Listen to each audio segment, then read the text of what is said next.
now take you over to Carnegie Hall Cafeteria, where Rondell Sheridan is about to start tonight's performance.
If you don't mind, how many people here have black friends? Do you? Can I ask another question? Where are they? Whenever I get cars, I get in trouble. I was in Canada not too long ago. I almost got thrown in jail. And I'm not making this up. They had handcuffs on me. They're trying to push me in the back of the police car. Problem was, I had never been to Canada before. I did not know that these people were on the metric system. Now, if you don't know what this means, they do not have miles per hour in Canada. They have something completely different called kilometers. And if you don't know this, a kilometer is about half as much as a miles per hour. For example, if you're doing 20 miles per hour here in the United States, you're doing roughly 40 kilometers in Canada. Now, I swear to you, did not know this, never been there before. I'm in my car, I'm doing the speed limit, I'm doing 55 miles an hour. You hear me? 55 miles an hour. The moment I get to the border, the first thing I see is a sign that says 110.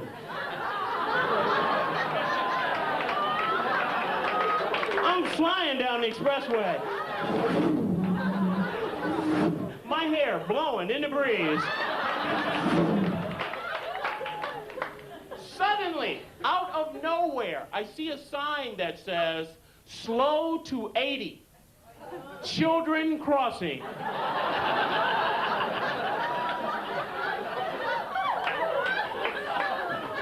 I'm thinking, it's the least I can do. Those kids can't run that fast. Actually, when I was a teenager, I didn't really get along with my parents. You know, who does? Pretty much the only thing I ever said to them when I was around 15 was, "Hang up, I've got it!"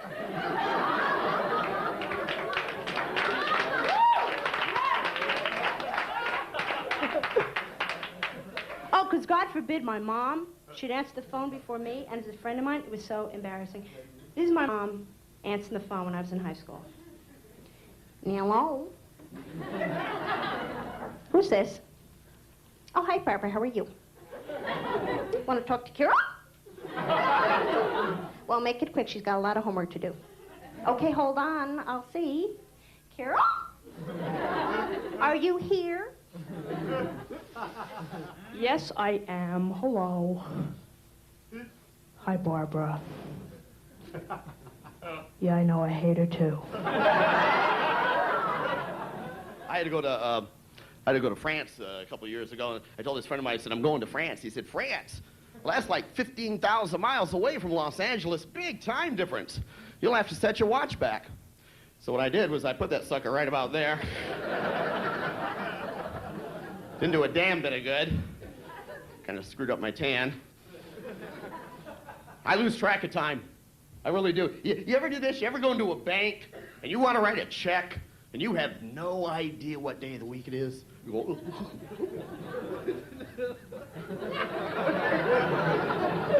what day is it? What's the matter? You've been shooting up Clorox or bleach all week? There's only 7 days.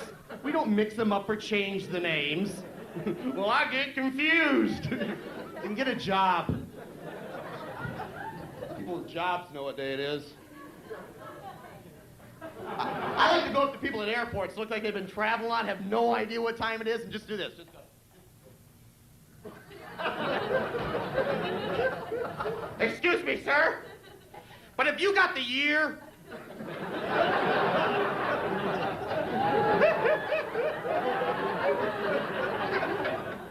Sometimes they'll give you their car. This is really useful. Everybody should learn how to do this. If you're in a real bad neighborhood and you think you might get mugged, just walk through the neighborhood like that. Go,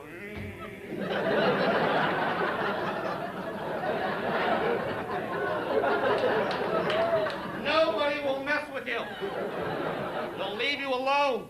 Freeze. Whoa, stop. Whoa, whoa. Skip it. I always do this when I go pick up my car from my car mechanic. I go, how much? Free. I hate car mechanics. You know what car mechanics do that nobody else does in the world, in the business world, and they get away with it? They change the price. Right? They change the price. Nobody else changes the price. You don't go into a restaurant, order a steak, and then the chef comes out and goes, well, it was a lot harder to cook than we thought it'd be. Switch $5 more. Oh, okay. What day is it?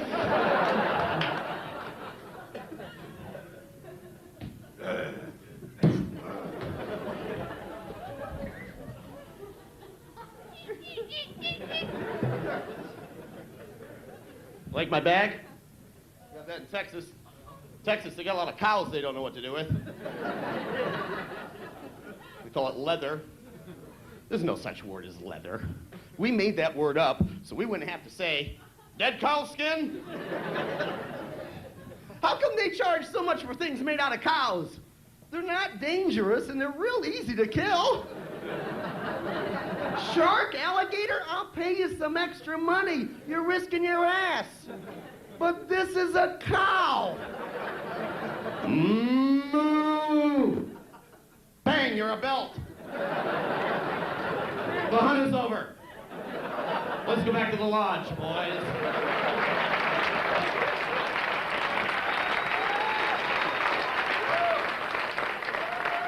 Kill that damn cow. Son of a bitch tried to bite me. And you don't have to track them down. They're always sitting in somebody's little fenced-in yard. It's like, let's track them down. They're in the yard. Moo. Bang, you're a hat. Well, they say moo. I think that's what gets them killed. Otherwise, they're pretty boring. Cows are boring. Look who their best friends are. Flies. There's a dumb name, fly. I think man was kind of lazy the day he named flies. Birds fly, call them birds. Bees fly, call them bees. Flies, he just went, what's it doing? I gotta go, a fly. That's what it's doing, that's what we'll call it. We don't call fish swims, do we? I guess a fly without wings would be a walk.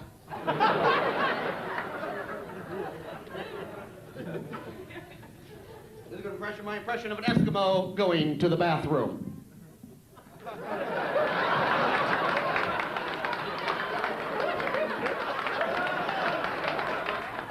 Let's see, socially, single again?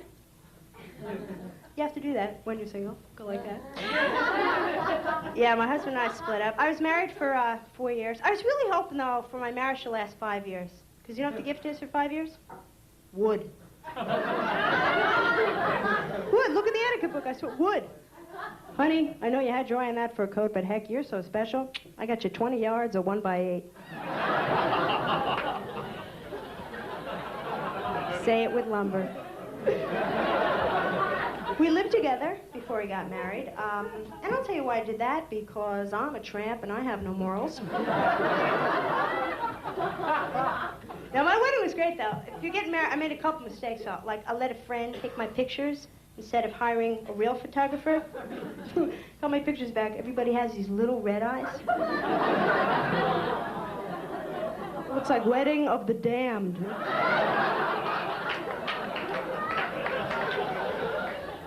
I'm from New York City. Yeah. Thanks. Well, let me ask you. I look like a New Yorker, don't I?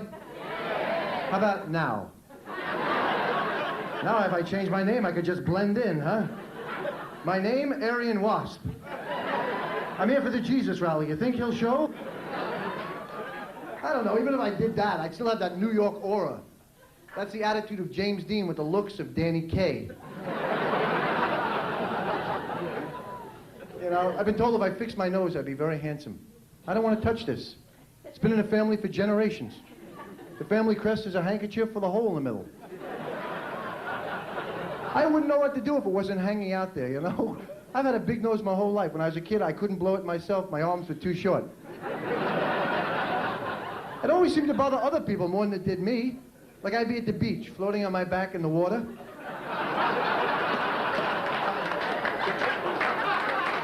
Yeah.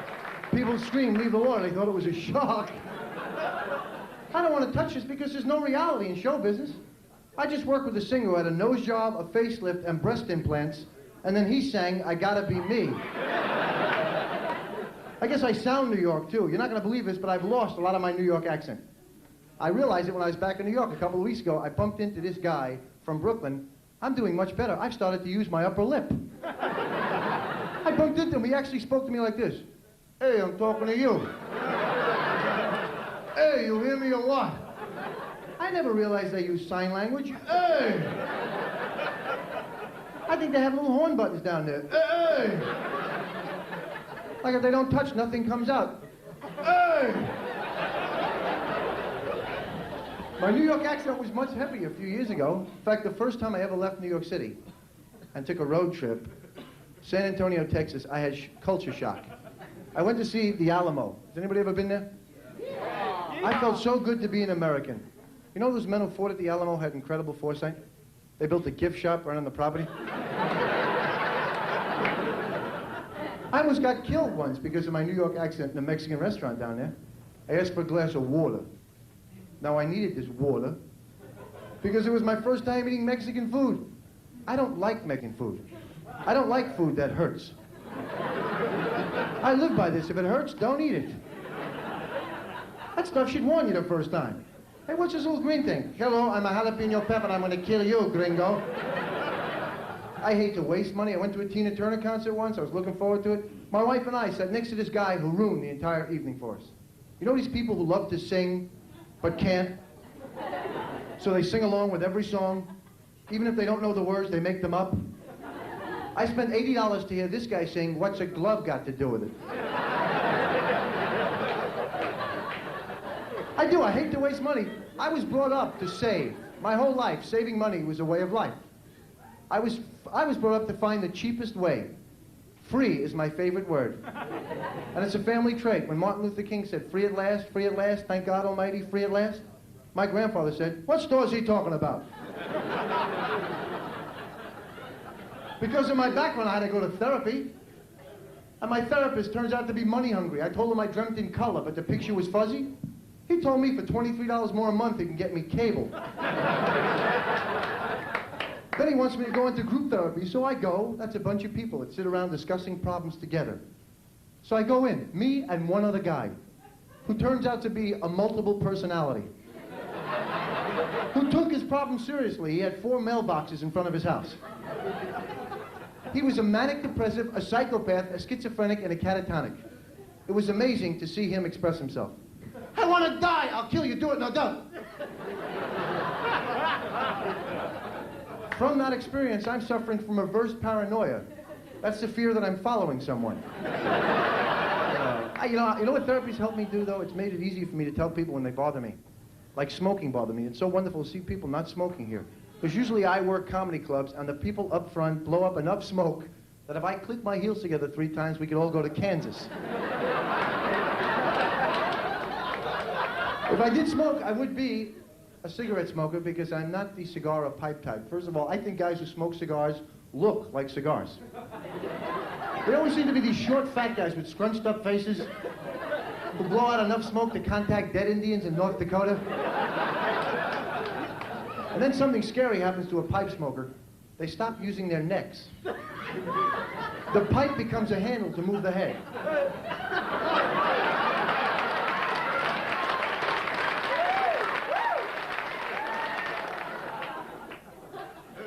Does it ever happen to you? You go to see a group from the 60s who are not the originals?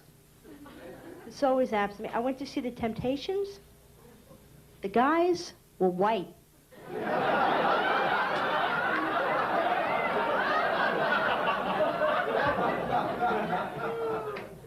Actually, last concert I went to see was like a long time ago. I went to see Carly Simon, right? Big fan of hers, great seats right up front.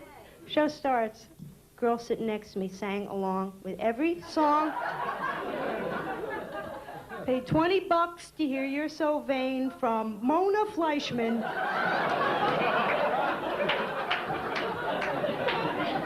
How you doing? Good, okay. What energy that we have. Well, it's a thrill to have a chance to entertain people and become a big star in England. Just what my career has needed, by the way. As comedians, we don't always have TV cameras or glamour.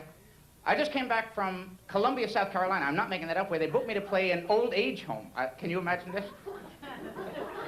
I am not making this up. There was a woman in my audience celebrating her 102nd birthday. And in fact, at the end of the show, they brought in a cake to celebrate this event, and in a stroke of incredible misjudgment, they gave her these candles that you cannot blow out. A brilliant gag for a woman who had no concept of reality anymore. Blowing her brains out. And spitting all over the cake. It was disgusting. And then she cut a slice and asked if I would like some. And I said, I'm trying to cut down on saliva in my diet, but thank you very much. In fact, it's not cake now, it's pudding, thanks to you and your way with candles. 102. What would you buy a woman 102? 50 is gold, 75 is diamond, 102 is oxygen, something that'll help her breathe. And this was a comedy show. My wife's sister just had her first baby a couple of months ago, and I called her at the hospital the next day to congratulate her on her first baby. And you know what she said? Instead of being gracious, she said that she was in labor for like 19 hours. And then she said that men could not bear up under the pain of childbirth. And I said, of course not. The male opening is so small, really. To expect a big baby to come flying through an opening this small would be unbelievably excruciating. I don't care how many Lamaze classes you study, there's no way. Push. Our parts are not flexible enough for this sort of procedure. Of course we couldn't bear up under that pain. It made no sense. And as I say, I don't deal with pain. Some people say there's a fine line between pain and pleasure. Have you heard this? This is sickness. What are they talking about? If I were to bang my thumb with a hammer, I would not get confused, thank you very much. I would not find myself saying, oh, this was incredibly excruciating, but so close to being remarkably stimulating. What a fine line. Maybe I could pierce my ears with a javelin and see if I enjoyed it. Athletes play with pain. See, I don't relate to them. We have professional athletes, they put up with pain in a football game this year involving the New England Patriots. We had one of their linemen broke a bone in his arm during the first half. During halftime, the announcer said that he's expected to play during the second half, and the other announcer said, well, fear is not in his vocabulary. I'm thinking he's not only injured, but he's got a remarkably limited vocabulary. To not know the word fear by the time he's an adult is unbelievably stupid. I don't care how many people he can tackle. Perhaps if he had a more extensive vocabulary, he could say to the coach, I don't want to play. He could learn the word ouch. I don't relate to that. Running to me is painful. People who run fast, to me this is painful. And they claim they get high from running. Have you ever heard that? They get high from running. And I can see getting high before running so as to make running palatable, but I don't get high from running. And runners, they speak poetically about how wonderful running is. Evelyn Jasper, the fastest woman in the world, recently in an interview stated that running is better than sex. She said that running is better than sex. She said that, I'm thinking maybe I don't know how to run right. I don't get the same glow following a race. I don't see a connection. I can go months and months without a good sprint. And at the end of an evening of whining, dining, and romance, I don't try to weasel my way into a 100-yard dash. Either for that. But running is better than sex. I was in 7th grade. I worried about going blind. I don't know if you know what I'm talking about, dribbling in your drink. You probably had no time for it. I did not get birth control counseling. I didn't deal with birth control till I was in college, at Queens College. And even at the college level, I was so nervous. My first trip to the drugstore, which every guy remembers. Well, they don't necessarily remember my trip. They remember their own. I don't need to imply this was documented on film or anything. I was so nervous, I bought a dozen. And you laugh, I still got 11. I lost one.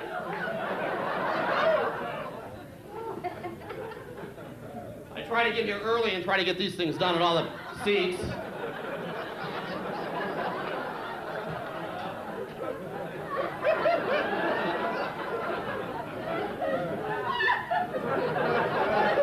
See, I usually have to lay on top of girls to get them to make that noise.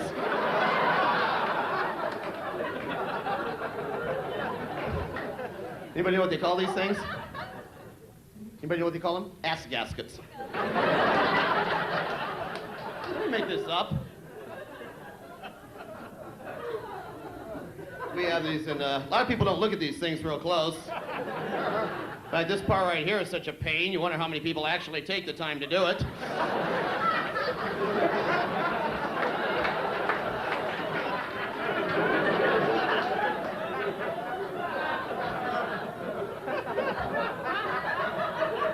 I'll show you something you probably never noticed before. Unless you were as bored as I was at the time when I noticed it.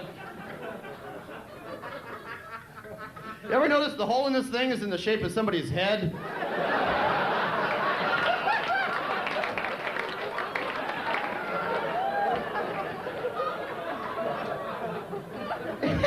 It's like some guy in a factory somewhere has a job going.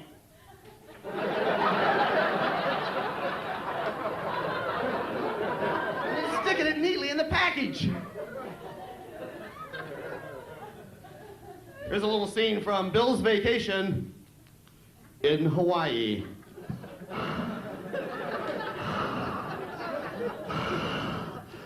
How long have I been on the beach? Oh, a little too long, I think. Can I borrow your hat?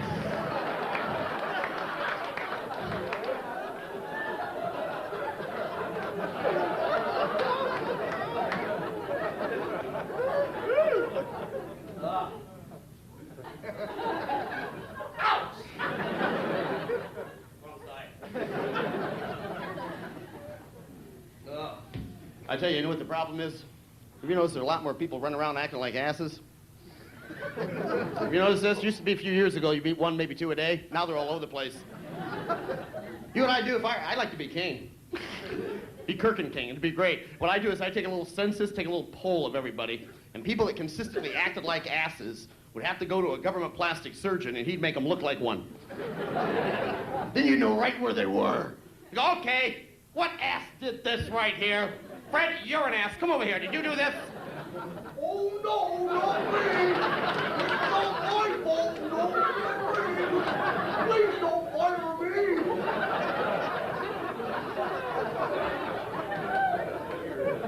Whew. I don't usually sweat that much. I try to use those big 6'2" roll-on deodorants. You ever see those? The big roll-on. I'll show you what they look like. You just kind of think kind of like this.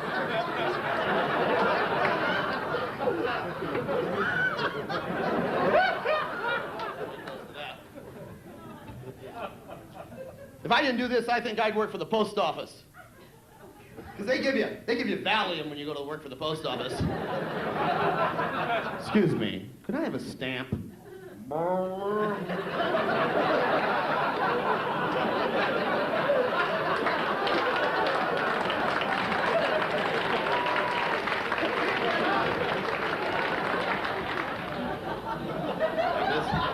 I bought this the other day. I keep this in my car in case cops pull me over and go, "What are you doing in there?" I go, "What are you doing out there?"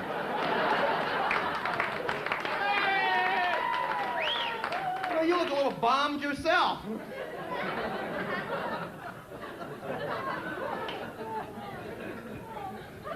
I was going to tell you the post office provides a free service a lot of people don't know about. It's a service for getting even with people you don't like but are too big to fight with. It's called the change of address card. All you do is you write down the name of the guy you don't like, then you write down where he lives, then you write down where you want his mail to go.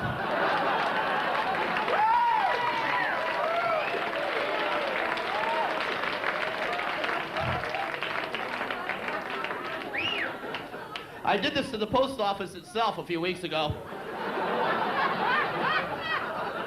They got no mail.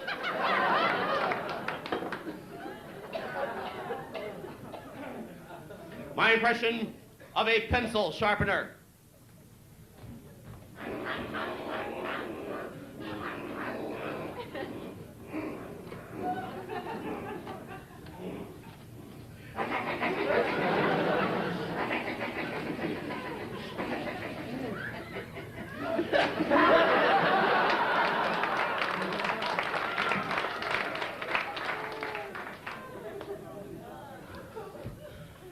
I've been trying to exercise kind of recently. I've been jogging, but running's kind of boring. You end up talking to yourself. So I've been playing a lot of handball, and I bought a new racket today.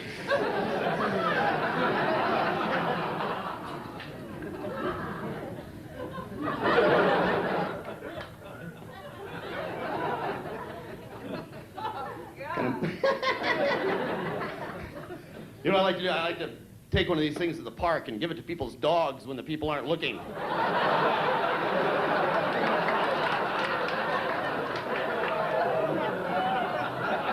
I threw a Frisbee. Where did you get that?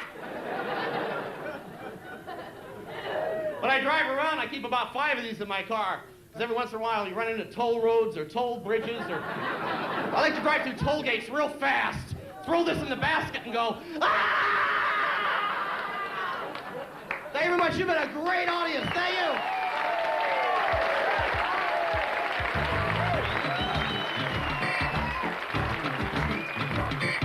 You have just been watching from the comic strip in New York, Rondell Sheridan, Carol Leifer, Dennis Wolfberg, and across at the Improv Club in Los Angeles, Bill Kirchenbauer, Glenn Hirsch.